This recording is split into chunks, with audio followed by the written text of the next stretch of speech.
Hello, everyone. Welcome back to the channel. Today we're diving into a critical and fast developing situation coming straight out of Iran. Tehran, a city of nearly 10 million people, is now facing one of the most alarming water shortages in its modern history. Authorities have issued a red level alert, signaling that the capital may be running out of time as its main water sources continue to drop at a dangerous pace. What is happening right now, why this crisis is unfolding so quickly, and what it means for the people living in Tehran is exactly what we're going to break down.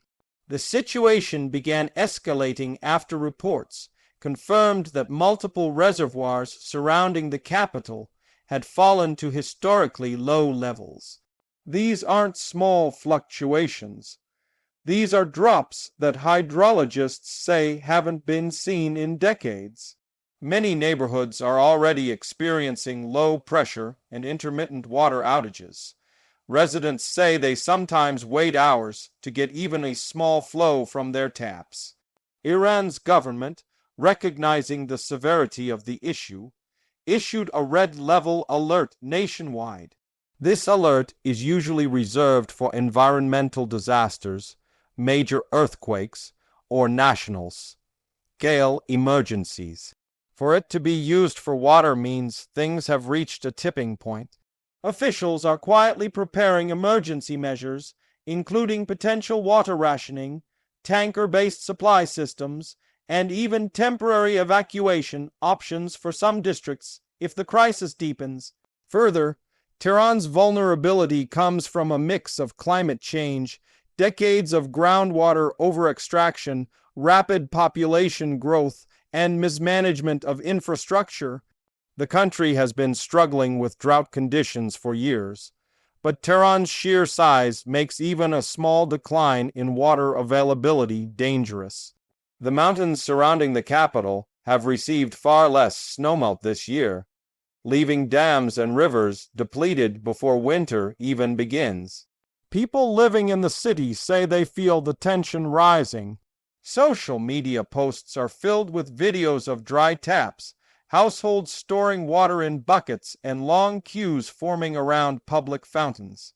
There is growing anxiety about how long supplies will last if rainfall doesn't increase soon. For families with children, elderly relatives, or medical needs, the fear of losing access to clean water is becoming overwhelming. Experts warn that the capital may only have weeks of stable supply left unless conditions change. Iran's meteorological organization has already stated that rainfall this season is expected to be below average. That means relief is unlikely to come naturally. The government is now scrambling for solutions. Desalination plants in the south are running at maximum capacity, but Tehran is far from the coast, and transporting that water requires infrastructure the city doesn't currently have.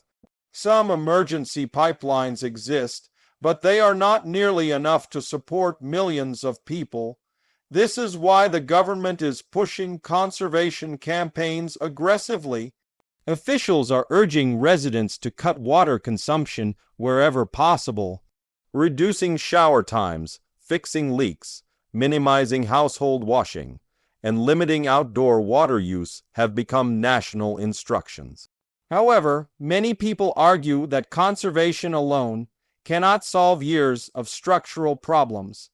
The country's agricultural sector consumes the majority of the nation's water.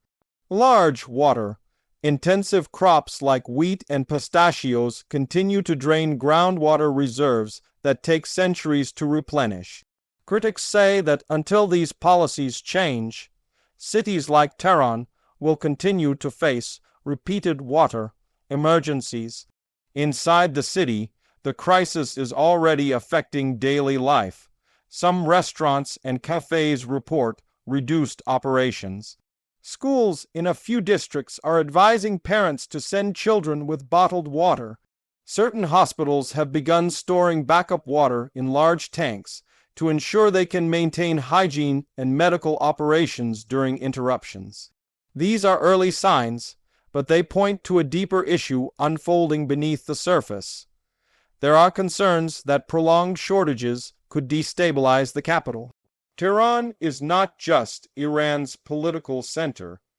It is also the economic and cultural heart of the nation. A large-scale water failure wouldn't just be an inconvenience. It could disrupt industries, transportation, healthcare, and essential public services. The government knows this, which is why emergency committees are meeting daily to assess risks and decide on rapid response plans. One major worry is Tehran's reliance on dams that are now critically low.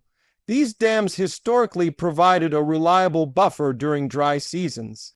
But this year, water levels dropped so sharply that the usual safety margin has disappeared.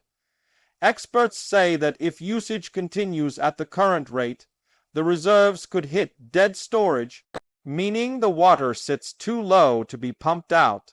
This situation has pushed many citizens to begin storing water at home.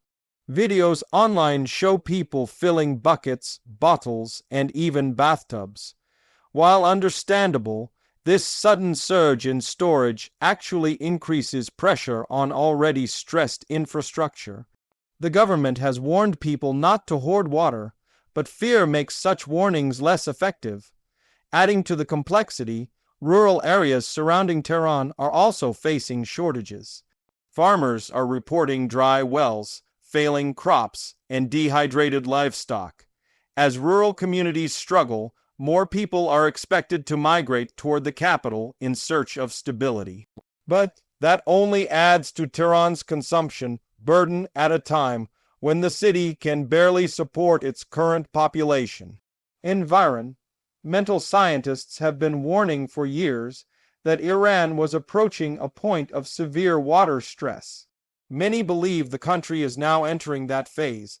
They argue that climate patterns have shifted permanently and that the old water management strategies no longer work. Without long-term structural changes, crises like this will become the new reality. Some international observers compare Iran's situation to cities like Cape Town or Chennai, which both faced near-zero water conditions in recent years. Those cities managed to avoid total collapse through strict rationing, public cooperation, and emergency import of additional water. Whether Tehran can replicate those efforts remains uncertain. Political sensitivity also complicates the issue. Government officials are cautious about releasing detailed information to avoid panic. But when citizens see dry taps, low-flow fountains, and water trucks on standby, it becomes clear that something serious is happening behind the scenes. Trust between residents and authorities is being tested. Economically, the crisis is expected to have ripple effects. Industries that rely on water, such as manufacturing, food processing, and construction, may face shutdowns. Business owners fear reduced output, financial losses, and rising unemployment if the situation worsens. These concerns add pressure on government leaders to act quickly and decisively. Inside communities, there is a growing push for local solutions. Some residents are setting up neighborhood water sharing systems to support elderly people or families with infants. Others are volunteering to distribute bottled water to those in need. These grassroots efforts show resilience, but they also highlight the reality that people feel they cannot fully rely on the system right now.